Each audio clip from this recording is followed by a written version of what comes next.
പിന്നെ അവരുടെ കഴിവ് കൂടി നോക്കും. കഴിവ് നോക്കിയിട്ട് അവർക്ക് പറ്റാത്ത റിസ്ക് ആണെങ്കിൽ നമ്മൾ എല്ലാവരും കൂടി നമ്മൾ ഡ്യൂപ്പിടുന്ന ആപ്റ്റാണ് ഡ്യൂപ്പിടും. ഒരു ടീം വർക്കാണ്, നിങ്ങളെ വിശ്വസിച്ചിട്ടാണ് അവരെ ചെയ്യുന്നത്. അറിയാലോ, ഷൂട്ട് വരെ മുടങ്ങി പോവാ നമ്മളുള്ള ഒരാൾ തെറ്റ് കാണിച്ചാൽ. അതെ അതെ, പിന്നെ ഒരാളെ ജീവനും എന്തെങ്കിലും പറ്റാം, നിങ്ങളുടെ കയ്യിലാണ്, നിങ്ങളുടെ ജീവനും നിങ്ങളുടെ കയ്യിലാണ്. ഞങ്ങൾ ആദ്യം പരീക്ഷിച്ചിട്ട് ആർട്ടിസ്റ്റിനെ അവിടെ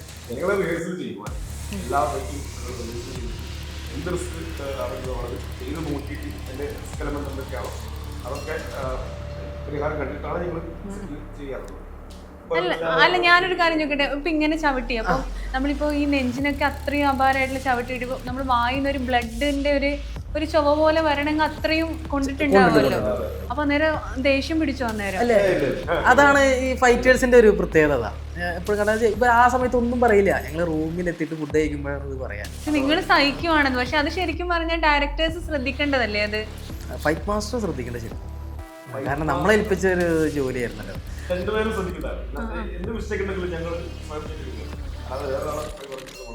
ഈ പുതുമുഖങ്ങൾക്കാണ് കുറച്ച് ആവേശം കൂടുതൽ. അതെ അതെ, അവര് പറയും ഒന്നും വേണ്ട, റോപ്പ് വേണ്ട, ബെഡ് വേണ്ട, ഞാൻ ഇവിടെ വീടെന്നൊക്കെ പറയും.